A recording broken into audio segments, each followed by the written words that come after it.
네, 구독자 여러분 죄송합니다. 여기 거의 5줄, 4줄에서 5줄 남겨놓고 용량이 부족해서 영상 촬영이 끊겼습니다. 제가 톰 소여 이거 스토리 5를 다시 완독해야겠습니다. 그냥 좋은 동기부여 관점으로 시작하자면 그래, 이번에 2분의 1만 말고 챕터 5 전체를 읽어드리면 되겠구나. 요런 생각도 하고 다시 읽으니까 발음도 더 좋아질 테고 더 정확하게 읽을 수 있겠지. 안 틀리고 읽어야 되겠다. 그런 마음을 가지고 있습니다.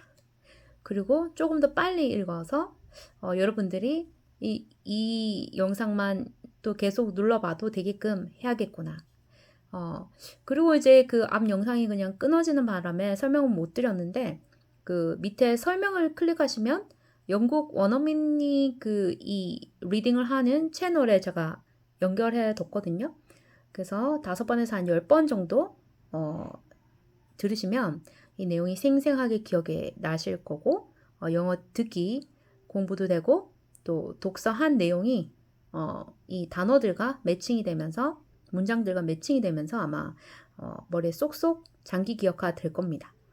그래서 여러분들도 인내심을 갖고 저도 인내심을 갖고 다시 한번 스토리 5의 완독에 도전하도록 하겠습니다.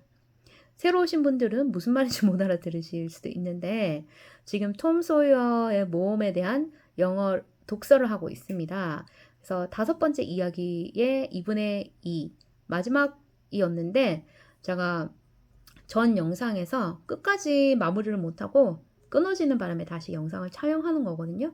그래서 한번 끝까지 들어보시고 영어 독서 좀 도움이 되네 싶으시면 좋아요, 구독, 알림 설정 꼭 해주시고 응원의 댓글도 부탁드립니다.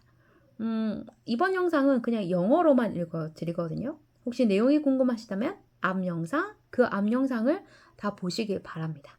그리고 아마 메뉴에서 찾아보시면은 톰 소여의 모험이 시작하는 그 책 표지가 보이거든요. 이 표지를 찾으시면 처음부터 독서 같이 하실 수 있습니다. 자, 그럼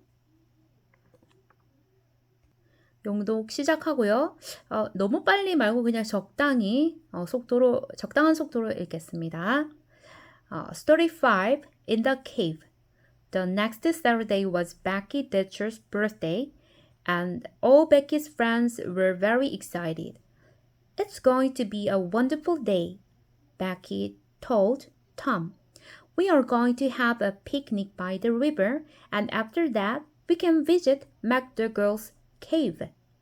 So in the morning, a big boat took Becky, Tom, and all their friends down the river. There were some older children on the boat too, but all the mothers and fathers stayed at home. Picnics are better without them. And it was a very happy, noisy picnic. 웅성웅성웅성. After the picnic, the children took out their candles and ran up the hill to the cave. The mouth of the cave was dark, and some of the children were afraid at first. But caves are exciting, so in the end, everybody went in.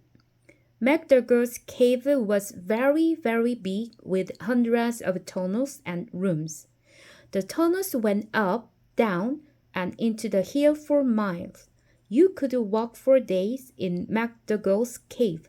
Nobody knew all the cave, but many people knew the tunnels near the door. You could play all day in these tunnels. Tom, of course, knew them well.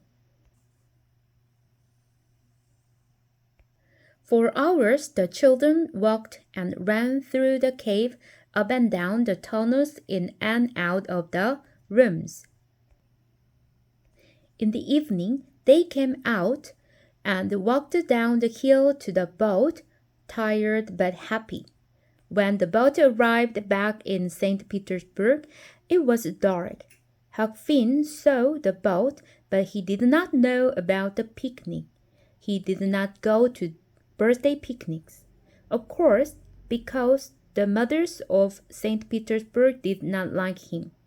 But tonight, Hug was only interested in treasure, Injun Joe's treasure. Injun Joe was in an old building by the river, and Hug waited in the street near the building. Perhaps, he thought, Injun Joe's cross is in there, and the box of money. I must wait and watch. I can tell Tom about it tomorrow.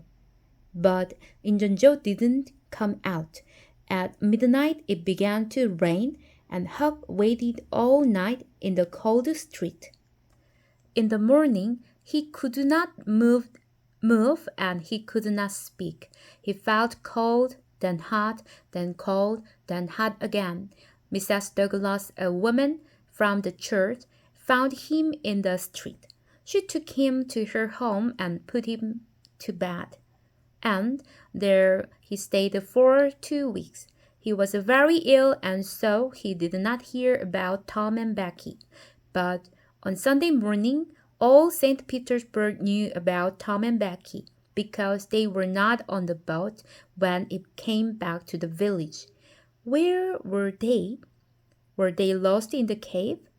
And were they alive or dead? At first Tom and Becky played with their friends in the cave. Then Tom wanted to go down a new tunnel, and Becky went with him. They walked and talked and went into a second tunnel, then a third.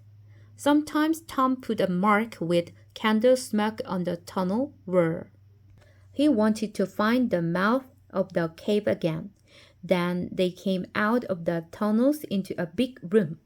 There were hundreds of beds in this room, and the candles woke them up. Tom took Becky's hand, and they ran into the nearest tunnel with the beds behind them. But one bed hit Becky's candle, and it went out. The children ran and ran through the tunnels, and at last they got away from the beds. They stopped and sat down. Suddenly it was very, very quiet. "Where are we now, Tom?" Becky whispered, afraid. "I don't know," said Tom. "I think it's time to go back, but we can't go through that big room because of the beds. Let's go down this tunnel." They went down one tunnel, then a second, a third, a fourth. Then they wanted to find the big room with the beds again, but they couldn't. Becky began to cry. "Tom, we can't get out. We are lost, Tom. We are lost." They walked and walked. When they were tired, they sat down. Then they got up and walked again. Time went by. Was it day or night? They didn't know. Then Tom wanted to find water. They had nothing to eat, and they must have something to drink. They found a very small river and sat down next to it. "Becky," said Tom, "we must stay here, near this river. This is our last candle." And he did not finish, but Becky understood. "Tom?" "Yes, Becky?" "Are they going to come and look for us?" "Of course, when the boat gets to St. Petersburg." "But how can they find us in these hundreds of tunnels?" "Oh, Tom, we are going to die in here." Becky began to cry again. Then the candle went out, and the two children were in the dark. They sat for hours and hours. They slept a little, then woke up, then slept again. Was it Sunday now or Monday? Suddenly Tom sat up. "Listen, somebody's calling." The two children listened. They heard it again, a little nearer.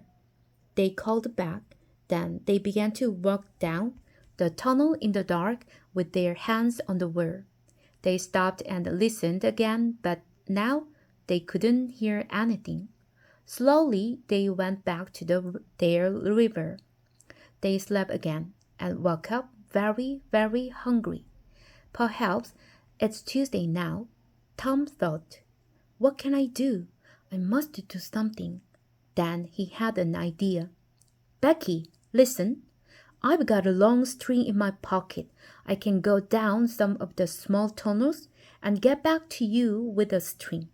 You wait here. Slowly and carefully, Tom went down the first tunnel on his hands and knees. Then the tunnel where on his right finished, and there was nothing. Tom put out his hand to feel the floor, and just then, away to his right, he saw a hand with a candle. At once, Tom called out, "Help!" he cried. The hand moved, and Tom saw an arm and a face. It was Injun Joe. Tom was very afraid, but Injun Joe was afraid too, and he quickly ran away down the tunnel. Tom went back to Becky, but he did not tell her about Injun Joe. Tom waited for an hour, then went into a different tunnel with his string, then a third tunnel. It was a Tuesday evening, and St. Petersburg waited. Many of the villagers were in the cave, and they looked for the children day and night. But they heard nothing, saw nothing, and found nothing. Then, late that evening, there was a sudden noise in the streets. People began to run to the Thatcher's house. "They are here! Becky and Tom are here!" Most of the villagers came to listen to Tom's story. It was in the thick tunnel, he told them. I went to the end of my string, and suddenly I could sleep daylight. There was a little hole in the cave wall. I put my head out, and there was the river right under my nose. I went back and got Becky, and we climbed out through the hole. Then we stopped a boat on the river. We were 5 miles from the mouth of the cave. Tom was very tired after his 3 days in the cave, and he went to bed and stayed there for 2 days. He heard about Huck and went to see him on Sunday and then every day. But Mrs. Douglas was always in the room. "You can just say hello," she told Tom, "and then you must go. Huck is very ill and he needs to sleep." So Tom could not talk about anything exciting, and he could not tell Huck about Injun Joe. One day, about 2 weeks after the picnic, Tom was in Becky's house and her father came in.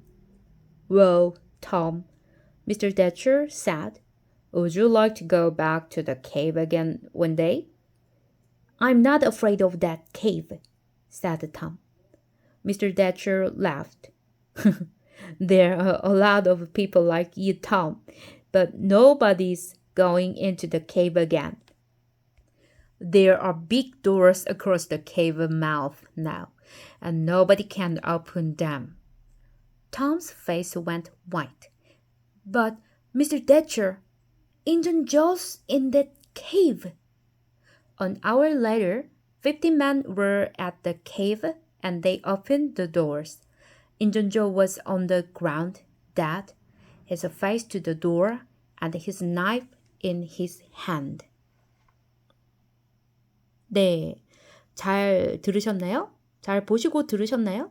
자, 여기까지가 스토리 5 In the Cave 내용이었습니다. 와, 13분, 거의 14분 걸리는 분량이었죠? 자, 열심히 공부하시고 또 음악도 하나 들으시고 잘 노시다가 가십시오. 지금 시간은 6시 40분이고요. 아마 이 영상 올릴 때쯤은 한 9시는 넘어야 될 것 같네요. 지금 열심히 앞전 영어 독서 영상 올라가고 있거든요. 근데 지금 그게 15%밖에 안 올라가서 꽤나 시간이 걸릴 듯 합니다. 늦은 밤이더라도 안 주무시면 기억하셨다가 들르셔서 영어 독서 하시기 바랍니다. 뭐 꼭 강요는 아니고요.